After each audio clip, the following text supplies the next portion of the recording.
Wings അക്കാഡമിയിലെ online ക്ലാസ്സുകളിലോട്ട് എല്ലാവർക്കും സ്വാഗതം. നമ്മൾ ഇന്ന് cell cycle and cell division എന്ന് പറഞ്ഞ ചാപ്റ്ററിലെ ഇമ്പോർട്ടന്റ് ക്വസ്റ്റ്യൻസ് ആണ് ഡിസ്കസ് ചെയ്യാൻ പോകുന്നത്. നിങ്ങൾക്കറിയാം ഈ ചാപ്റ്റർ വളരെ ചെറിയ ചാപ്റ്ററാണ്.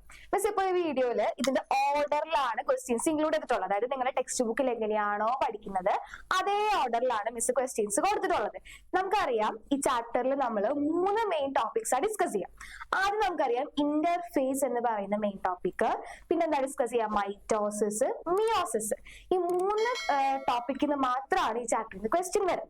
നമുക്ക് ഈ ചാപ്റ്റർ കൃത്യമായിട്ട് പഠിക്കുകയാണെങ്കിൽ ഇതിൽ നിന്ന് വരുന്ന എല്ലാ ക്വസ്റ്റ്യൻസും നമുക്ക് കിട്ടും. അല്ലാതെ മിയോസിസും മൈറ്റോസിസും ആകെ കൺഫ്യൂഷൻ ആയി കഴിഞ്ഞാൽ എല്ലാം കൂടി കുറഞ്ഞു പോകും. അപ്പൊ ശ്രദ്ധിച്ചിരിക്കുക കേട്ടോ. ഫസ്റ്റ് ക്വസ്റ്റ്യൻ നോക്കിയാടാ. ഫസ്റ്റ് ക്വസ്റ്റ്യൻ എന്താ? ഇന്റർഫേസിൽ നിന്ന് വരുന്ന ക്വസ്റ്റ്യൻ ആണ്. ഈ ഫിഗർ നിങ്ങൾ ടെക്സ്റ്റ് ബുക്കിൽ ശ്രദ്ധിച്ചിട്ടില്ലേ?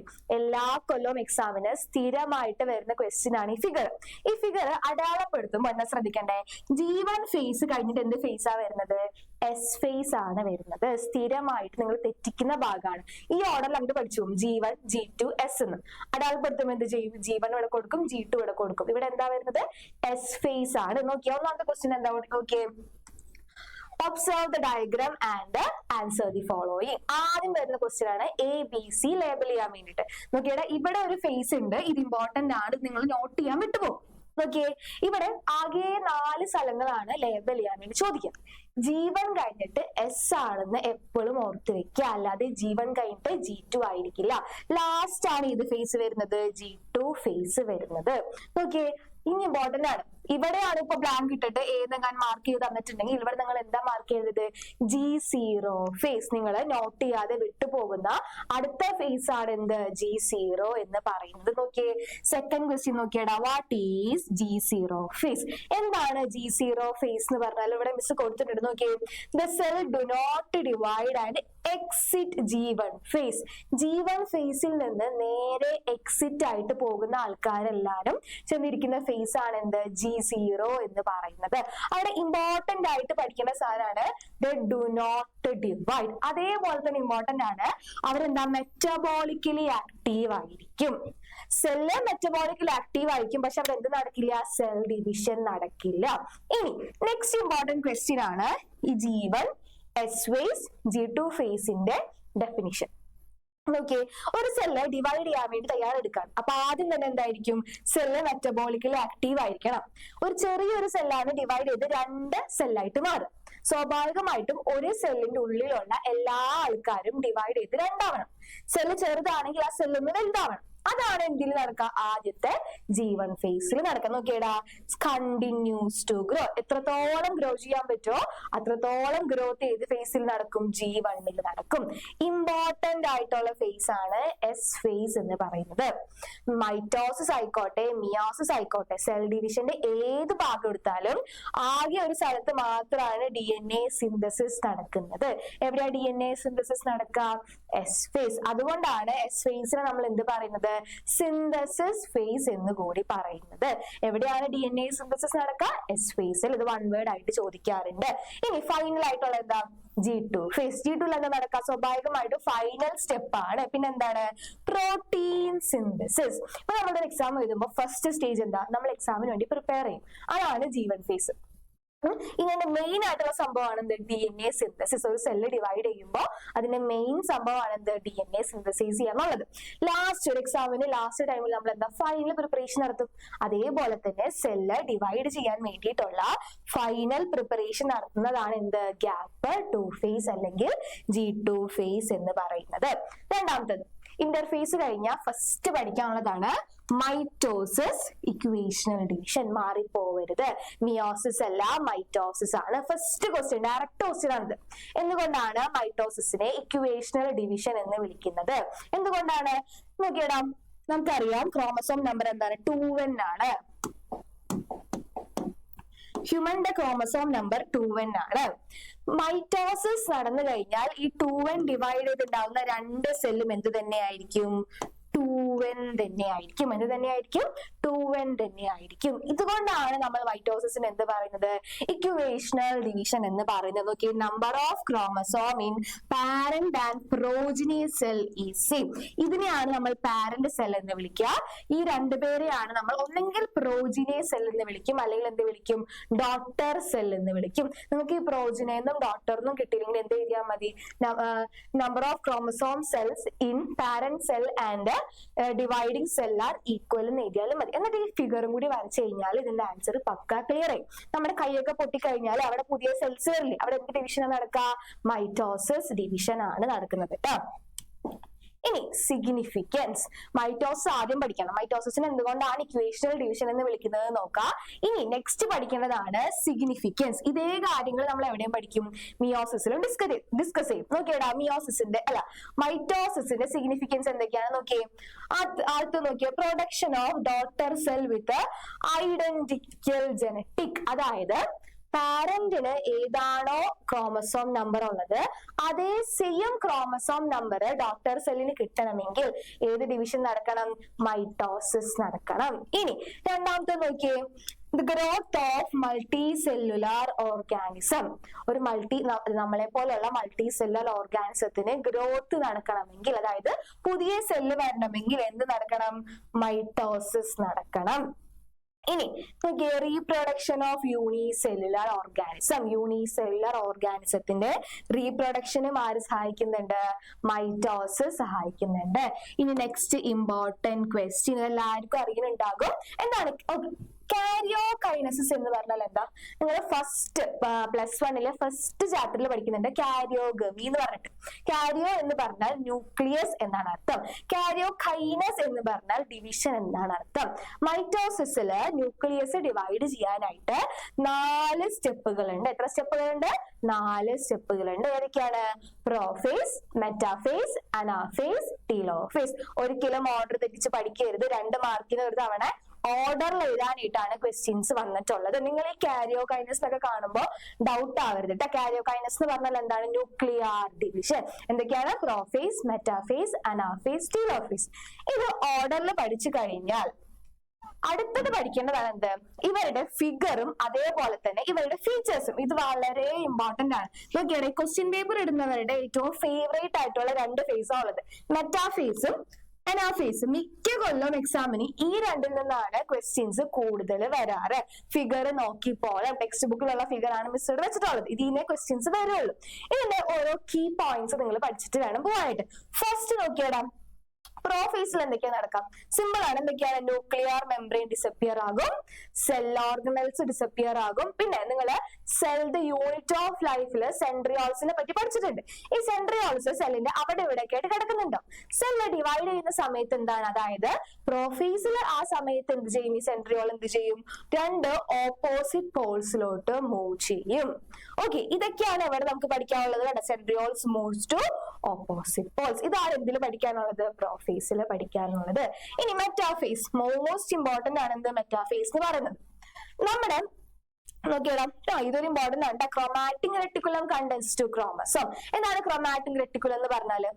നമുക്കറിയാം ന്യൂക്ലിയസിന്റെ ഉള്ളിലാണ് DNA ഉള്ളത്. ഈ DNA ഭയങ്കര ഫൈൻ ത്രെഡ് പോലെ കിടക്കുന്ന സ്ട്രക്ചറിനെയാണ് എന്ത് പറയാ? ക്രോമാറ്റിക് റെട്ടിക്കുലം എന്ന് പറയുന്നത്. പ്രോഫേസ് എത്തിക്കഴിഞ്ഞാൽ ഈ ക്രോമാറ്റിക് റെട്ടിക്കുലം എല്ലാം കണ്ടൻസ് ചെയ്യാൻ കട്ടി കൂടി ആരായിട്ട് മാറും? ക്രോമസോം ആയിട്ട് മാറും. ആ സ്റ്റെപ്പ് എവിടെ നടക്കുക? പ്രോഫേസിലാണ് നടക്കുക കേട്ടോ. പ്രോഫേസിൽ 3 സ്റ്റെപ്പ് ഓർത്ത് വെച്ചോ. ഇതിന്റെ ഓപ്പോസിറ്റ് ആണ് നമുക്ക് അവിടെ പഠിക്കാനുള്ളത്, ടീലോഫേസിൽ പഠിക്കാനുള്ളത്. ഇനി മെറ്റാഫേസ് നോക്കിയേ, spindle fibres are attached to kinetochore. എന്താണ് ഈ കൈനറ്റോകോർ എന്ന് പറഞ്ഞാല്? നോക്കിയേ, ഇതാണ് ഒരു ക്രോമസോം എന്ന് വിചാരിക്കാം. ഈ ക്രോമസോമിന്റെ സെന്ററിലുള്ള ആളാണ് എന്ത്? സെൻട്രോമിയർ. ഇതിന് 2 സൈഡിലും ഒരു ഡിസ്ക് ഷേപ്ഡ് സ്ട്രക്ചറിനെ കാണും. ഇതിനെയാണ് നമ്മൾ എന്ത് പറയാ? കൈനറ്റോകോർ. ഈ കൈനറ്റോകോറിലോട്ടാണ് ആര് വന്ന് അറ്റാച്ച് ചെയ്യുക? സ്പിൻഡിൽ ഫൈബേഴ്സ് വന്ന് അറ്റാച്ച് ചെയ്യുന്നത്. അതാണ് ഇവിടെ കൊടുത്തിട്ടുള്ളത്. നോക്കണ്ട, ഈ ഫിഗറിൽ നോക്കിക്കഴിഞ്ഞാൽ മനസ്സിലാവും. ഇതാണ് കൈനറ്റോകോർ. നോക്കിയേ, spindle fibres are attached to kinetochore. ഈ സ്പിൻഡിൽ ഫൈബേഴ്സ് എവിടുന്ന ഈ സെൻട്രിയോൾസ് ഓപ്പോസിറ്റ് പോൾസിലോട്ട് മൂവ് ചെയ്യുന്ന പറഞ്ഞില്ലേ? ഈ സെൻട്രിയോൾസിന്റെ അകത്തുനിന്നാണ് ആര് വരുന്നത്? സ്പിൻഡിൽ ഫൈബേഴ്സ് വരുന്നത് കേട്ടോ. ഇനി രണ്ടാമത്തെ പോയിട്ട് നോക്കിയേ, ക്രോമസോം അലൈൻ അറ്റ് സെന്റർ. അവിടെ ഇവിടെ നിന്നിരുന്ന എല്ലാ ക്രോമസോം എന്ത് ചെയ്യും? നേരെ സെന്ററിൽ വന്ന് അലൈൻ ചെയ്യും. ഇങ്ങനെ അലൈൻ ചെയ്യുന്നതിനെ പറയുന്ന പേരാണ് എന്ത്? എന്താ പറയാ? Metaphase plate. എന്താ പറയുന്നത്? Metaphase plate. നമ്മൾ ഇവിടെ മെറ്റാഫേസിൽ ആലോചിക്കുന്ന 3 പോയിന്റ് ആണ്. Spindle fibre attach to kinetochore, chromosome align at centre. ഇനി ഇതിനെ റെഫർ ചെയ്യുന്നത് എന്താണ്? മെറ്റാഫേസ് പ്ലേറ്റ് എന്നാണ്. ഇനി അനാഫേസ് നോക്കിയിടാം. ഇങ്ങനെ ഒരുമിച്ചിരിക്കുന്ന ക്രോമസോം ആയിരിക്കും. അനാഫേസ് ആവുമ്പോൾ എന്ത് ചെയ്യും? സെപ്പറേറ്റ് ചെയ്യാൻ തുടങ്ങും. സെപ്പറേറ്റ് ചെയ്യുമ്പോൾ എന്തൊക്കെ പറ്റും? സെപ്പറേറ്റ് ആവും. നോക്കി, സെൻട്രോമിയർ സെപ്പറേറ്റ് ആകും. ഇനി ഇത് ക്രോമസോം ആണെങ്കിൽ ഇവരുടെ ഒരു ആമിനെ വിളിക്കുന്ന പേരാണ് ക്രോമാറ്റിഡ്. സെൻട്രോമിയർ സെപ്പറേറ്റ് ആവുന്ന സമയത്ത് എന്ത് കൂടി സെപ്പറേറ്റ് ആവും? ക്രോമാറ്റിഡ് സെപ്പറേറ്റ് ആകും. പിന്നെ എന്താ സംഭവിക്കുക? Chromatids moves to opposite pole. ഇങ്ങനെ ഒരുമിച്ചിരുന്ന ആൾക്കാര് സെൻട്രോമിയർ സെപ്പറേറ്റ് ആകും. അതേപോലെ തന്നെ എന്ത് ചെയ്യും? നേരെ ഓപ്പോസിറ്റ് പോൾസിലോട്ട് മൂവ് ചെയ്യും. ഇവിടെ നിങ്ങൾക്ക് ഒരു പോയിന്റ് കൂടി പറയാം. ഇങ്ങനെ വലിഞ്ഞിരുന്ന ആൾക്കാരാണ്. ഒറ്റയടിക്ക് സെപ്പറേറ്റ് ആവുന്ന സമയത്ത് എന്തിന്റെ ലെങ്ത് കുറയും? സ്പിൻഡിൽ ഫൈബേഴ്സിന്റെ ലെങ്ത് കുറയും. ഇനി ടീലോഫേസ് വായിച്ചു നോക്കിയേ. നേരെ നമ്മുടെ പ്രോഫേസിന്റെ എക്സാക്ട് ഓപ്പോസിറ്റ് ആണ്. നോക്കിയേ, nuclear membrane and cell organelles appear ചെയ്യും. ഇനി ഇവിടെ chromatic reticulum condense to form chromosome ആണെങ്കിൽ ടീലോഫേസിൽ എന്തായിരിക്കും? Chromosome decondense to form chromatic reticulum. പ്രോഫേസിന്റെ നേരെ ഓപ്പോസിറ്റ് ആണ് എവിടെ നടക്കുന്നത്? ടീലോഫേസിൽ നടക്കുന്നത്. നോക്കിയിടാം, നമ്മുടെ ഒരു സെല്ല് ഡിവൈഡ് ചെയ്യാൻ വേണ്ടി ആദ്യം എന്ത് ചെയ്തു? G1 ഫേസിലോട്ട് വന്നു, സെല്ല് ഗ്രോ ചെയ്തു. S ഫേസിലോട്ട് എത്തി, DNA സിന്തസിസ് ചെയ്തു. G2 എന്ത് ചെയ്തു? ഫൈനൽ പ്രിപ്പറേഷൻ ഒക്കെ നടത്തി റെഡി ആയിട്ടിരുന്നു. എന്നിട്ട് എവിടേക്ക് കയറി? പ്രൊഫേസിലോട്ട് കയറി, മെറ്റാഫേസിലോട്ട് കയറി, അനാഫേസിലോട്ട് കയറി, ടീലോഫേസിലോട്ട് കയറി. ഇവിടെ മിസ് എന്താ പറഞ്ഞ? കാരിയോകൈനസ്. എന്താണ് കാരിയോകൈനസ് എന്ന് പറഞ്ഞാല്? ന്യൂക്ലിയസ് ആണ് ഡിവൈഡ് ചെയ്തിട്ടുള്ളൂ. നമുക്ക് ടീലോഫേസ് കഴിഞ്ഞപ്പോ നോക്കിയേ, 2 സെല്ലിന് കിട്ടിയിട്ടുണ്ടോ? ഒരിക്കലും നമുക്ക് ടീലോഫേസ് കഴിയുമ്പോൾ 2 സെല്ലിന് കിട്ടില്ല. നമുക്ക് എന്ത് മാത്രമേ കിട്ടിയിട്ടുള്ളൂ? 2 ന്യൂക്ലിയസ് മാത്രമേ കിട്ടിയിട്ടുള്ളൂ. ഒരിക്കലും നമുക്ക് ഒരു സെല്ല് ഡിവൈഡ് ചെയ്ത് 2 സെല്ല് എവിടെ കിട്ടിയിട്ടില്ല? ടീലോഫേസിൽ കിട്ടിയിട്ടില്ല. ഈ ടീലോഫേസ് വരെയുള്ള സ്റ്റെപ്പിന് പറയുന്ന പേരാണ് കാരിയോകൈനസ്. നെക്സ്റ്റ് നോക്കിയേ, ഇത് മിസ് പിക്ചർ കൊടുത്തതാണ്. നോക്കിയിടാം, ഇത് പ്രോഫേസ്, മെറ്റാഫേസ്, അനാഫേസ്. സോറി, ഇതാണ് പ്രോഫേസ്. സെന്ററിൽ അലൈൻ ചെയ്ത് നിൽക്കുന്നത് മെറ്റാഫേസ്, സെപ്പറേറ്റ് ചെയ്തത് അനാഫേസ്. ഇതെന്താ? Telophase. Okay, prophase, metaphase, anaphase, telophase. ഇത് നോക്കിയേ, എങ്ങനെയാണ് സെല്ല് ഡിവൈഡ് ചെയ്യുന്നത്? ഇത്രയും നമ്മൾ ടീലോഫേസ് വരെ പഠിച്ചത് ന്യൂക്ലിയസ് എങ്ങനെ ഡിവൈഡ് ചെയ്യാന്നാണ്. ഇനി നോക്കിയേ, സൈറ്റോകൈനസസ്. സൈറ്റോ എന്ന് പറഞ്ഞാൽ സെൽ എന്നാണ് അർത്ഥം, കൈനസ് എന്ന് പറഞ്ഞാൽ ഡിവിഷൻ. പ്ലാന്റ്സിലും ആനിമൽസിലും ഡിഫറെന്റ് ആണ്. നോക്കി, ഇത്രയും നിങ്ങൾ ഓർത്താൽ മതി. എക്സാമിന് ചോദിക്കാറുണ്ട്, നിങ്ങളുടെ ക്രിസ്മസ് എക്സാമിനും ചോദിച്ചിട്ടുണ്ട്. Ferro formation. എന്താണ് ഫെറോ എന്ന് പറഞ്ഞാൽ? നമ്മള് ആനിമൽസിൽ വരുന്ന ആൾക്കാരാണ്. നമ്മള് സെൽ ഡിവിഷൻ നടക്കുന്ന സമയത്ത് ഒരു ഫെറോ ഫോം ചെയ്യും. ഫെറോ എന്ന് പറഞ്ഞ ഒരു ഡീപ്പൻ ആയിട്ടൊരു സ്ഥലം വന്നിട്ട് അവിടെ വെച്ചിട്ടാണ് സംഭവിക്കുക? സെൽ ഡിവിഷൻ സംഭവിക്കുക. ഇനി പ്ലാന്റ്സ് ആണെങ്കിൽ എന്താ സംഭവിക്കുക? Cell plate formation. ഇത്രയും ഓർത്ത് വെച്ചാൽ മതി. ഡീറ്റെയിൽ ആയിട്ട് നോക്കണമെങ്കിൽ നോട്ട് നോക്കാം, അല്ലെങ്കിൽ എന്താ ആലോചിച്ചാൽ മതി? ആനിമൽസിലാണെങ്കിൽ ഫെറോ ഫോർമേഷൻ, പ്ലാന്റ്സിലാണെങ്കിൽ സെൽ പ്ലേറ്റ് ഫോർമേഷൻ. അതിന്റെ ഫിഗർ നോക്കിയേ.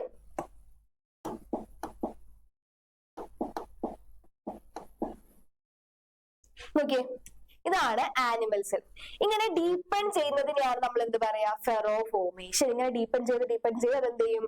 2 സെല്ലായിട്ട് മാറും. ഇനി പ്ലാന്റ്സിലാണെങ്കിൽ നോക്കിയിടാം, പ്ലാന്റ്സിൽ ഒരു മിഡിലിൽ എന്ത് വളരാൻ തുടങ്ങും? ഒരു സെൽ പ്ലേറ്റ് വളരാൻ തുടങ്ങും. എന്തുകൊണ്ടാണ് പ്ലാന്റ്സിൽ ഫെറോ ഫോർമേഷൻ നടക്കാത്തത്? നമ്മുടെ ആനിമൽസിന് സെൽ വോൾ ആബ്സെന്റ് ആണ്. അതുകൊണ്ട് തന്നെ ഡീപ്പൻ ചെയ്യാനായിട്ട് സിമ്പിൾ ആയിരിക്കും. പക്ഷെ നമ്മുടെ പ്ലാന്റ്സിനാണെങ്കിൽ സെല്ലുലോസ് വെച്ചുണ്ടാക്കിയ നല്ല സ്ട്രോങ് ആയിട്ടുള്ള സെൽ വോൾ ഉണ്ട്. അതിന് നമുക്ക് അത്ര പെട്ടെന്ന് ഡിസ്ട്രോയ് ചെയ്യാൻ പറ്റില്ല. അതുകൊണ്ടാണ് എന്ത് ഇവിടെ സെന്ററിൽ നിന്ന് ഡീപ്പൻ ചെയ്യാൻ വേണ്ടി തുടങ്ങുന്നത്. ഇമ്പോർട്ടന്റ് ആണ്, എക്സാമിന് ചോദിക്കാറുണ്ട്, നിങ്ങളുടെ ക്രിസ്മസ് എക്സാമിന് ചോദിച്ചിട്ടുണ്ട്. ഇനി മിയോസിസ്, മൈറ്റോസിസ് കഴിഞ്ഞു. ഇനി നെക്സ്റ്റ് എന്താ? മിയോസിസ്. നമ്മള് മൈറ്റോസിസിനെ ഇക്വേഷണൽ ഡിവിഷൻ എന്ന് വിളിച്ചാൽ മിയോസിസിന് എന്താ വിളിക്കുക? Reduction division. അവിടെ നമ്മൾ എങ്ങനെയായിരുന്നു?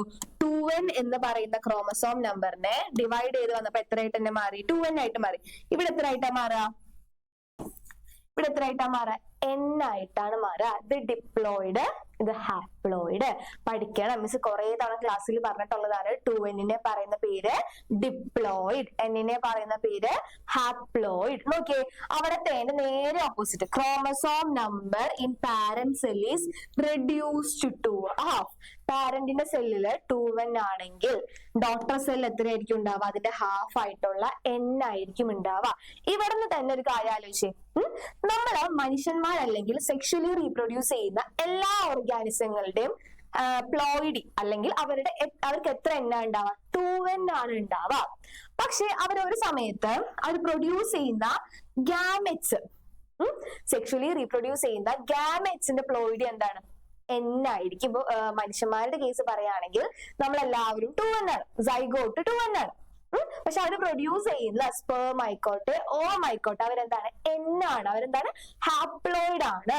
അപ്പൊ ഹ്യൂമൻ ബീങ്സ് അല്ലെങ്കിൽ സെക്ഷലി റീപ്രൊഡ്യൂസിങ് ഓർഗാനിസത്തിന് അവരുടെ ഗാമേറ്റ്സ് പ്രൊഡ്യൂസ് ചെയ്യണമെങ്കിൽ അവിടെ എന്ത് ഡിവിഷൻ നടക്കണം? മിയോസിസ് എന്ന് പറയുന്ന ഡിവിഷൻ നടക്കണം. ഇതൊരു ഇമ്പോർട്ടന്റ് ക്വസ്റ്റ്യൻ ആണ്, പ്രീവിയസ് ഇയറിൽ ചോദിക്കാറുണ്ട്. സിഗ്നിഫിക്കൻസ് ഓഫ് മിയോസിസ്, ഇടയ്ക്ക് സിഗ്നിഫിക്കൻസും ചോദിക്കും. ഇടയ്ക്ക് what is the significance of meiosis in sexually reproducing organism? എന്താണ് സെക്ഷലി റീപ്രൊഡ്യൂസ് ചെയ്യുന്ന ഓർഗാനിസത്തില് മിയോസിസിന്റെ സിഗ്നിഫിക്കൻസും ചോദിക്കും. അപ്പൊ ഒറ്റൊരു ഇതിൽ നിങ്ങൾക്ക് ആൻസർ എഴുതാം. എന്താണ്? ഗാമേറ്റ് പ്രൊഡ്യൂസ് ചെയ്യുന്ന ടൈമിൽ അവിടെ നടക്കണം, മിയോസിസ് നടക്കണം. നോക്കിയടാ, conservation of specific chromosome number of each species. അതായത് നോക്കിയേ, ഒരു ഓർഗാനിസം 2N ആണെന്ന് വിചാരിക്കും. ഇപ്പൊ നമ്മള് ഹ്യൂമൻസ് 2N ആണെന്ന് വിചാരിക്കും. ഹ്യൂമൻ പ്രൊഡ്യൂസ് ചെയ്യുന്ന ഗാമെറ്റ്സ് 2N ആയി പോയെന്ന് വിചാരിക്കാം. ഇവിടെ മിയോസിസിന് പകരം മൈറ്റോസിസ് നടന്നു എന്ന് വിചാരിക്കും. അപ്പൊ എന്തായിരിക്കും? സ്പേം 2N ആയിരിക്കും, ഓവോ 2N ആയിരിക്കും. ഇവര് ഫ്യൂസ് ചെയ്തുണ്ടാവുന്ന സൈഗോട്ട് എത്ര N ആയി? 4N ആയി. അപ്പൊ അത് ഹ്യൂമൻ ബീങ് ആവോ? അതൊരിക്കലും എന്താവില്ല? ഹ്യൂമൻ ബീങ് ആവില്ല. ഇവിടെ ഹ്യൂമൻ ബീങ് ആവണമെങ്കിൽ നോക്കിയടാ,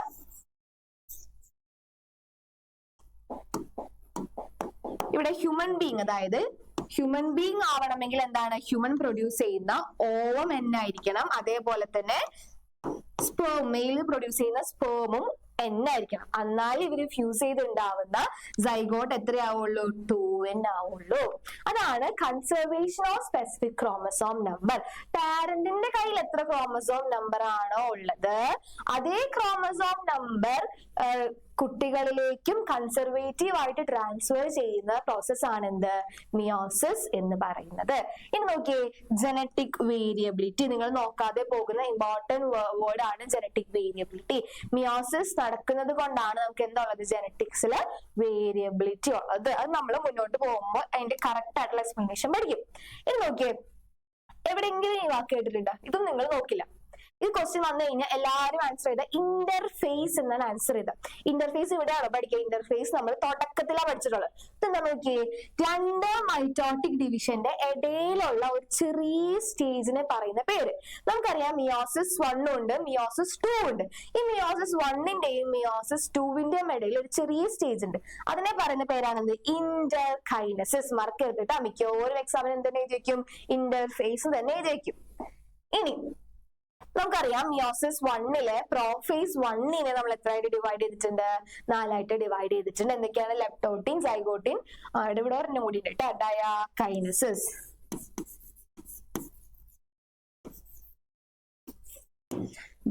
അഞ്ചായിട്ട് ഡിവൈഡ് ചെയ്തിട്ടുണ്ട്. ഏതൊക്കെയാണ്? ലെപ്റ്റോട്ടിൻ, സൈഗോട്ടിൻ, പാക്കറ്റിൻ, ഡിപ്ലോട്ടിൻ, ഡയാകൈനസിസ്. നമ്മള് അവിടെ പ്രോഫേസ് ഒക്കെ പഠിച്ച സമയത്ത് മിസ് പറഞ്ഞു മെറ്റാഫേസും അനാഫേസ് ആണ് സ്ഥിരമായിട്ട് ക്വസ്റ്റ്യൻ ചോദിക്കാറെന്ന്. പക്ഷെ ഇവിടെ നോക്കിയടാ, നോക്കിയേ, നമ്മുടെ പ്രോഫേസ് 1ൽ നമുക്ക് 5ആയിട്ട് ഡിവൈഡ് ചെയ്യാം. ഏതൊക്കെയാണ്? ലെപ്റ്റോട്ടിൻ, സൈഗോട്ടിൻ, പാക്കറ്റിൻ, ഡിപ്ലോട്ടിൻ, ഡയാകൈനസിസ്. മിസ് പ്രോഫേസ് എടുത്ത സമയത്ത് പറഞ്ഞു അവിടെ സ്ഥിരമായിട്ട് ക്വസ്റ്റ്യൻ വരാൻ ഏത് ഭാഗത്തുനിന്നാ? മെറ്റാഫേസിന്നും അനാഫേസിന്നും. അതേപോലെ തന്നെ ക്വസ്റ്റ്യൻ പേപ്പർ ഇടുന്നവരുടെ ഫേവറേറ്റ് ആയിട്ടുള്ള 2 ഫേസ് ആണ് എന്ത്? സൈഗോട്ടീനും പാക്കറ്റീനും. സ്ഥിരമായിട്ട് ക്വസ്റ്റ്യൻസ് വരും. ഇത് നിങ്ങള് ടെക്സ്റ്റ് ബുക്കിൽ നോക്കിക്കഴിഞ്ഞാൽ കുറെ പഠിക്കാനുണ്ട്. നോട്ടിലും അത് അത്യാവശ്യം ഉണ്ട് നിങ്ങൾക്ക് പഠിക്കാനായിട്ട്. പക്ഷെ ഇത് പഠിക്കാൻ എളുപ്പമാണ്. നിങ്ങൾ കുറച്ച് കീവേഡ്സ് നോക്കി പോയാൽ മതി. ഇതെങ്ങനെയാ ക്വസ്റ്റ്യൻസ് വരാം? കുറെ കീവേഡ്സ് തരും, എന്നിട്ട് നിങ്ങളോട് ചോദിക്കും ഇത് ഏത് ഫേസ് ആണ്. ഈ ഒരു അതായത് ഇപ്പൊ ഇതിന്റെ കുറച്ച് ഫീച്ചേഴ്സ് വന്നിട്ട് ചോദിക്കും. സൈഗോട്ടിന് കുറച്ച് ഫീച്ചേഴ്സ് വരും, പാക്കറ്റിന് കുറച്ച് ഫീച്ചേഴ്സ് വരും. എന്നിട്ട് നിങ്ങളോട് പറയും രണ്ട് ഫീച്ചേഴ്സിനെ രണ്ട് ബോക്സിലോട്ട് ആക്കുക, എന്നിട്ട് അപ്രോപ്രിയേറ്റ് ആയിട്ടുള്ള ഹെഡിങ് കൊടുക്കുക. അപ്പൊ നിങ്ങള് മൊത്തം പഠിക്കുന്നതാണോ ബെറ്റർ അതോ കീവേഡ്സ് പഠിക്കുന്നതാണോ ബെറ്റർ? കീവേഡ്സ് പഠിച്ചാൽ മതി. നോക്കി, നമ്മുടെ ലെപ്റ്റോട്ടിലാണെങ്കിൽ എന്താ കോമ്പാക്ടേഷൻ ഓഫ് ക്രോമസോം, അതായത് കണ്ടൻസേഷൻ എന്ന് പറയില്ലേ, കണ്ടൻസേഷന്റെ വേറൊരു ടേമാണ് എന്ത് കോമ്പാക്ടേഷൻ എന്ന് പറയുന്നത്. ഇനി ഇതൊന്ന് ഓർത്ത് വെച്ചോക്കാം കേട്ടോ. Gradually visible under the light microscope. നമുക്ക് നോർമൽ ഒരു മൈക്രോസ്കോപ്പിൽ കൂടെ നോക്കിക്കഴിഞ്ഞാൽ ക്രോമസോം കാണാൻ പറ്റുന്ന സ്റ്റേജ് ആണ് എന്ത് ലെപ്റ്റോട്ട്. നിങ്ങൾ മിക്കപ്പോഴും ഈ ഒരു സെന്റൻസ് വായിക്കാതെ പോകും. പിന്നെ ഈ ഒരു സെന്റൻസ് തന്നിട്ട് ചോദിക്കുന്ന സമയം നിങ്ങൾക്ക് എന്ത് കിട്ടില്ല, ലെപ്റ്റോട്ട് എന്നുള്ളൊരു വാക്ക് കിട്ടില്ല. ഇനി നമ്മുടെ മെയിൻ സംഭവം സൈഗോട്ട്. ഇവിടെ നോക്കി മിസ് അണ്ടർലൈൻ ചെയ്യുന്ന വാക്കുകൾ പഠിച്ചു വെക്കാം കേട്ടോ. Association synapse, homologous chromosome, synaptonemal complex. ഈ 3 വേർഡ്സ് എന്തായാലും പഠിച്ചിട്ടുണ്ടാവും. നോക്കിയേ, നമ്മള് ഫോർ എക്സാമ്പിൾ ഈ 2 ക്രോമസോം ആണ് വിചാരിക്കും, ബ്ലൂവും പിങ്കും. ഇത് രണ്ടുപേരും ഒരു സെല്ലിനകത്ത് തന്നെയുള്ള ആൾക്കാരായിരിക്കും. നോക്കിയാൽ ഇത് ഒരു സെല്ലാണെങ്കിൽ ഇവിടെ കുറേ ക്രോമസോംസ് ഉണ്ടാവും. നമ്മുടെ ലെപ്റ്റോട്ടിനായപ്പോൾ എന്ത് ചെയ്തു, എല്ലാവരും കണ്ടൻസ് ചെയ്ത് ക്രോമസോമിന്റെ രൂപത്തിലായി നമുക്ക് മൈക്രോസ്കോപ്പിൽ കൂടെ നോക്കിക്കഴിഞ്ഞാൽ കറക്റ്റ് ഇവരെ കാണാൻ പറ്റും. ഇനി സൈഗോട്ടിയിൽ എത്തിക്കഴിഞ്ഞാലാണ് എന്ത് സംഭവിക്കുക, സൈഗോട്ടിയിൽ എത്തിക്കഴിഞ്ഞാലാണ് എന്ത് സംഭവിക്കുക, ഇവര് പെയർ ചെയ്യാൻ തുടങ്ങുക. നമ്മുടെ ചെരുപ്പൊക്കെ എങ്ങനെയാണ്, നമുക്ക് ഒരു കാലിൽ ഒരു ചെരുപ്പ് വേറെ കാലിൽ വേറെ ഇടാൻ പറ്റില്ലല്ലോ. എങ്ങനെയാണ് കറക്റ്റ് അതിന് വേണ്ടിയിട്ട് പെയർ ഉണ്ടാവും. അതേപോലെയാണ് ഇവിടെ ഈ ക്രോമസോമിന് പറ്റിയ പെയർ അവിടെ തന്നെ ഉണ്ടാവും. അല്ലാതെ ഈ ക്രോമസോമിന്റെ കണ്ണി കണ്ടൊരു ക്രോമസോമിനായിട്ട് പെയർ ചെയ്യാൻ വേണ്ടി പറ്റില്ല. ഈ ക്രോമസോമിന്റെ പെയറിനായിട്ട് മാത്രമേ എനിക്ക് എന്ത് ചെയ്യാൻ പറ്റുള്ളൂ, പെയർ ചെയ്യാൻ വേണ്ടി പറ്റുള്ളൂ. നോക്കിയേ, അങ്ങനെ പെയർ ചെയ്യുമ്പോൾ അത് സംഭവിക്കുക, ഇവരുടെ ആ ഒരു കൂടിക്കാഴ്ചയെ പറയുന്ന പേരാണ് സിനാപ്സ്. ഇനി 2 പെയറിനെ വിളിക്കുന്ന പേരാണ് ഹോമലോഗസ് ക്രോമസോം. ഇനി ഇവർ തമ്മിൽ ഇവിടെ ഒരു കണക്ഷൻ വരും. ആ കണക്ഷനെ വിളിക്കുന്ന പേരാണ് എന്ത്, സിനാപ്റ്റോണിമൽ കോംപ്ലക്സ്. ഇമ്പോർട്ടന്റ് ആണ് കേട്ടോ. ഇനി മിസ് ഇവിടെ നോട്ട് വെച്ചിട്ടുണ്ട്, അതിലെങ്ങനെയാണ് ക്വസ്റ്റ്യൻ വരാന്ന് മിസ് കാണിച്ചു തരാം കേട്ടോ. ഇനി പാക്കറ്റി എന്ന് പറയുമ്പോൾ 3 വാക്ക് പഠിക്കുക. ഏതൊക്കെയാണ്, റീകോമ്പിനേഷൻ നൊഡ്യൂള് ഫോം ചെയ്യും, ക്രോസിംഗ് ഓവർ നടക്കും അവർ തമ്മില്, അതേപോലെ തന്നെ ഒരു എൻസൈം ഇൻവോൾവ് ആണ്, റീകോമ്പിനേസ് എന്നാണ് പേര്. ഈ സൈഗോട്ടിൽ വെച്ചിട്ട് 2 ആൾക്കാർ അടുത്ത് വരുന്നു, അവര് സിനാപ്സ് എന്ന് വിളിക്കുന്നു. 2 പേര് നമ്മൾ ഹോമലോഗസ് ക്രോമസോം എന്ന് വിളിക്കും. അവരുടെ കണക്ഷനെ വിളിക്കുന്ന പേര് സിനാപ്റ്റോണിമൽ കോംപ്ലക്സ്. ഇനി പാക്കറ്റിയിൽ എത്തിക്കഴിഞ്ഞാൽ ഇങ്ങനെ അടുത്തടുത്ത് വന്ന 2 ക്രോമസോം എന്ത് ചെയ്യും, ക്രോസിംഗ് ഓവർ നടത്തും. അതായത് ഈ ഫിഗറിൽ നോക്കിക്കഴിഞ്ഞാൽ കാണാൻ പറ്റും. നോക്കിയേ, ഈ പിങ്ക് ബ്ലൂനായിട്ട് ക്രോസിംഗ് ഓവർ നടത്തിയെങ്കിൽ കണ്ടില്ലേ, ഈ 2 പോർഷനില് ഇതിനെയാണ് എന്ത് പറയാ, ക്രോസിംഗ് ഓവർ എന്ന് പറയുന്നത്. എന്താ പറയാ, ക്രോസിംഗ് ഓവർ നടത്തും. ഈ ക്രോസിംഗ് ഓവർ നടത്തണമെങ്കിൽ അവിടെ ഒരു എൻസൈമിന്റെ പ്രസൻസ് വേണം. ആ എൻസൈമിന്റെ പേരാണ് എന്ത്, റീകോമ്പിനേസ്. ക്രോസിംഗ് ഓവറിന് മുമ്പ് അവിടെ ഒരു നൊഡ്യൂൾ ഫോം ചെയ്യും. ആ നൊഡ്യൂളിന്റെ പേരാണ് എന്ത്, റീകോമ്പിനേഷൻ നൊഡ്യൂൾ. ഈ കീവേഡ്സ് നോക്കിയിട്ട് പോണേ. ഡിപ്ലോട്ടിൻ നോക്കിയടാ, ആ ഫിഗർ വെച്ചെന്ന് പറഞ്ഞത്. നോക്കിയേ, ഇവിടെ നിങ്ങൾക്ക് ഒരു എക്സ് ഷേപ്ഡ് സ്ട്രക്ചർ കാണാൻ പറ്റുന്നില്ലേ? നമ്മള് സിനാപ്റ്റോണിമൽ കോംപ്ലക്സ് മിസ് എന്താ പറഞ്ഞേ, ഇവിടെ 2 ക്രോമസോം ഇടുന്ന് വിചാരിക്കാം. ഇവർ തമ്മിലുള്ള ഈ ഒരു കണക്ഷനെയാണ് നമ്മൾ എന്ത് പറയാ, സിനാപ്റ്റോണിമൽ കോംപ്ലക്സ് എന്ന് പറയുന്നത്. ഡിപ്ലോട്ടിൽ എത്തിക്കഴിഞ്ഞാൽ ഈ സിനാപ്റ്റോണിമൽ കോംപ്ലക്സ് എന്തെങ്കിലും ഡിസ്ട്രോയ് ചെയ്യും. എല്ലാ തരത്തിലും ആ 2 ക്രോമസോം തമ്മിൽ വേർപിരിയാൻ നിൽക്കുകയായിരിക്കും. പക്ഷെ എവിടെ മാത്രം കണക്ഷൻ ഉണ്ടാവും, അവിടെ ക്രോസിംഗ് ഓവർ നടന്ന സ്ഥലത്ത് മാത്രം അവിടെ ഒരു കണക്ഷൻ ഉണ്ടാവും.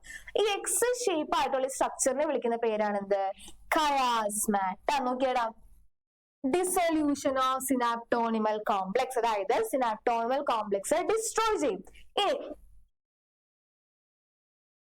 Except at the site of crossing over, അവർ എന്ത് ചെയ്യും, ക്രോമസോം ടെൻസ് ടു സെപ്പറേറ്റ്, അവർ സെപ്പറേറ്റ് ചെയ്യാനായിട്ട് നിൽക്കുകയായിരിക്കും. പക്ഷെ എവിടെ മാത്രം സെപ്പറേറ്റ് ചെയ്യില്ല, ക്രോസിംഗ് ഓവർ നടന്ന സ്ഥലത്ത് മാത്രം അവർ എന്ത് ചെയ്യില്ല, സെപ്പറേറ്റ് ചെയ്യില്ല. ആ എക്സ് ഷേപ്ഡ് സ്ട്രക്ചറിനെ വിളിക്കുന്ന പേരാണ് എന്ത്, കയാസ്മാറ്റ. ഇവിടെ എന്തൊക്കെ കീ പോയിന്റ്സ് ഓർത്ത് വെക്കണ്ടേ, കയാസ്മാറ്റ ഓർത്ത് വെക്കണം, ഡിസൊല്യൂഷൻ ഓഫ് സിനാപ്റ്റോണിമൽ കോംപ്ലക്സ് ഓർത്ത് വെക്കണം, ഡയാകൈനസിസ് ഫൈനൽ സ്റ്റേജ് ആണ്. ഇതാണ് ഇവിടെ ഓർത്ത് വെക്കേണ്ടത് കേട്ടോ. ടെർമിനലൈസേഷൻ ഓഫ് കയാസ്മാറ്റ. ഇത്രയും നേരം ഡിപ്ലോട്ടിനിൽ കയാസ്മാറ്റ എങ്കിലും ഉണ്ടായിരുന്നു. പക്ഷെ എന്താ, ഡയാകൈനസിലോട്ട് എത്തിക്കഴിഞ്ഞാല് ഈ 2 ക്രോമസോമും പൂർണ്ണമായിട്ട് വേർതിരിഞ്ഞിട്ട് എന്ത് ചെയ്യും, 2 ഡിഫറെന്റ് ക്രോമസോംസ് ആയിട്ട് നിൽക്കും. ഇതിനെയാണ് എന്ത് പറയാ, ടെർമിനലൈസേഷൻ ഓഫ് കയാസ്മാറ്റ എന്ന് പറയുന്നത്. ഇനി ഫിഗർ നോക്കിയിടാം. നോക്കിയേ, ലെപ്റ്റോട്ടില് കണ്ടൻസേഷൻ സംഭവിച്ച ക്രോമസോം ആയിട്ട് കാണാൻ വേണ്ടി പറ്റും. ഇനി സൈഗോട്ടിൽ എന്താ, അവര് പെയർ ചെയ്യാൻ വേണ്ടി തുടങ്ങും. ഹോമോലോഗസ് ക്രോമസോം ഓർക്കണം, സിനാപ്റ്റോണിമൽ കോംപ്ലക്സ് ഓർക്കണം, സിനാപ്സ് ഓർക്കണം. ഇനി പാക്കറ്റിലാണെങ്കിലോ എന്തൊക്കെയാ ഓർക്കേണ്ടത്? ക്രോസിംഗ് ഓവർ ഓർക്കണം, അതേപോലെ തന്നെ റീകോമ്പിനേഷൻ നോഡ്യൂള്, റീകോമ്പിനേസ് ഇമ്പോർട്ടന്റ് ആണ്. ഇനി ഡിപ്ലോട്ടിൻ, എക്സ് ഷേപ്പ് സ്ട്രക്ചർ കോൾഡ് കയാസ്മാറ്റ, അതേപോലെ തന്നെ dissolution of synaptonemal complex. ഡയാകൈനസ് simple ആണ്, ആ ഒറ്റ പോയിന്റ് ഓർക്കാൻ മതി. എന്താ മാത്രമാണ്? ടെർമിനലൈസേഷൻ ഓഫ് കയാസ്മാറ്റ, ഒരൊറ്റ പോയിന്റ് ഓർക്കാനുള്ളൂ കേട്ടോ. ഇനി ഇങ്ങനെയാണ് ക്വസ്റ്റ്യൻ വരും. മെയിൻ ഇവന്റ്സ് നിങ്ങൾക്ക് തരും. ക്രോസിംഗ് ഓവർ തന്നിട്ട് നിങ്ങളോട് ചോദിക്കും ക്രോസിംഗ് ഓവർ എവിടെയാണ്, ഏത് ഇവന്റിലാണ് നടക്കുക? ക്രോസിംഗ് ഓവർ എവിടെ നടക്കാം? ക്രോസിംഗ് ഓവർ പാക്കറ്റീനിലാണ് നടക്കുക. ക്രോസിംഗ് ഓവർ എവിടെ നടക്കുക? പാക്കറ്റീൻ. ഇനി ഫോർമേഷൻ ഓഫ് കയാസ്മാറ്റ എവിടെ നടക്കുക? Formation of chiasmata diplotene. ഇനി പെയറിംഗ് ഓഫ് ഹോമോലോഗസ് ക്രോമസോം എവിടെ വെച്ചിട്ടാണ് ഹോമോലോഗസ് ക്രോമസോം പെയർ ചെയ്യുന്നത്? സൈഗോട്ടിൻ. ഇനി chromosome visible under light microscope എവിടെ വെച്ചിട്ടാണ്? ലെപ്റ്റോട്ടിൻ. ഇനി ടെർമിനലൈസേഷൻ ഓഫ് കയാസ്മാറ്റ എവിടെ വെച്ചിട്ടാണ്? ഡയാകൈനസിസ്. ഇങ്ങനെയാണ് എന്ത് ചെയ്യുക? ക്വസ്റ്റ്യൻസ് ചോദിക്കുക. ഈ മെയിൻ ഇവന്റ്സ് മിസ് ഇപ്പൊ ഇതാ വെച്ചിട്ടുള്ളത്, പക്ഷെ എക്സാമിന് ഏത് മെയിൻ ഇവന്റ്സ് വേണമെങ്കിലും കൊടുക്കാം. അതുകൊണ്ട് നിങ്ങൾ പഠിച്ചിട്ട് പോയാലേ ആൻസർ ചെയ്യാൻ പറ്റുള്ളൂ കേട്ടോ. ഇനി എക്സാമിന് വരുന്ന ക്വസ്റ്റ്യൻ ആണ് വാട്ട് ഈസ് സിനാപ്സ്. എന്താണ് സിനാപ്സ് എന്ന് പറഞ്ഞാല്? രണ്ട് ക്രോമസോം, അതായത് രണ്ട് ഹോമോലോഗസ് ക്രോമസോംസ് പെയർ ചെയ്യുന്നതിനെയാണ് നമ്മൾ എന്ത് പറയാ? സിനാപ്സ് എന്ന് പറയുന്നത്. നോക്കിയടാ, pairing of homologous chromosome forms synapse. രണ്ടുപേരും ഒരുമിച്ച് നിൽക്കുന്നതിനെയാണ് നമ്മൾ എന്ത് പറയാ? സിനാപ്സ് എന്ന് പറയുന്നത്. ഇനി ഓക്കെ, നോക്കിയടാ, പാക്കറ്റീനിൽ വരുന്ന ക്വസ്റ്റ്യൻ ആണ്. നോക്കിയേ, name the enzyme that catalyse crossing over. Crossing ഓവറിൽ ഹെൽപ്പ് ചെയ്യുന്ന എൻസൈമിന്റെ പേര് എന്താണ്? എന്താണ് എൻസൈമിന്റെ പേര്? റീകോമ്പിനേസ്. പിന്നെ വരുന്ന ക്വസ്റ്റ്യൻ ആണ് what is the significance of crossing over. Crossing over നടക്കുന്നത് കൊണ്ടുള്ള സിഗ്നിഫിക്കൻസ് എന്താണ്? നിങ്ങൾ ശ്രദ്ധിക്കാതെ പോകുന്ന ക്വസ്റ്റ്യൻ ആണ് അത്. അതായത് ജനറ്റിക് വേരിയബിലിറ്റിയിലെ കാര്യം പറഞ്ഞില്ലേ, എപ്പോഴാണ് ജനറ്റിക് വേരിയബിലിറ്റി നടക്കുന്നത്? മിയോസിസ് സംഭവിക്കുന്നിടത്താണ് എന്തുള്ളൂ? ജനറ്റിക്സില് വേരിയബിലിറ്റി കാണാൻ വേണ്ടി പറ്റുള്ളൂ. നോക്കിയടാ, leads to recombination of genetic materials of two chromosomes. പറഞ്ഞു രണ്ട് ക്രോമസോം തമ്മില് ക്രോസ് ചെയ്തതിനെയാണ് എന്ത് പറയാ? ക്രോസിംഗ് ഓവർ എന്ന് പറയുന്നത്. ഇവിടെ ഇങ്ങനെ ക്രോസ് ചെയ്യുന്ന സമയത്ത് ഈ ക്രോമസോമിന് ജനറ്റിക് മെറ്റീരിയൽ ഈ ക്രോമസോമിന് കിട്ടും, ഈ ക്രോമസോമിന് ജനറ്റിക് മെറ്റീരിയൽ ഈ ക്രോമസോമിന് കിട്ടും. നോക്കിയേ, recombination of genetic materials on the two chromosome. രണ്ട് ക്രോമസോംസ് തമ്മിൽ എന്ത് ചെയ്യും? അവരുടെ ജനറ്റിക് മെറ്റീരിയൽ കമ്പൈൻ ചെയ്യും. അതാണ് ഇതിന്റെ സിഗ്നിഫിക്കൻസ്, ക്രോസിംഗ് ഓവറിന്റെ സിഗ്നിഫിക്കൻസ്. നിങ്ങൾക്ക് ഒറ്റ വരിയിൽ ആൻസർ എഴുതണമെങ്കിൽ എങ്ങനെയാ ആൻസർ എഴുതണ്ടേ?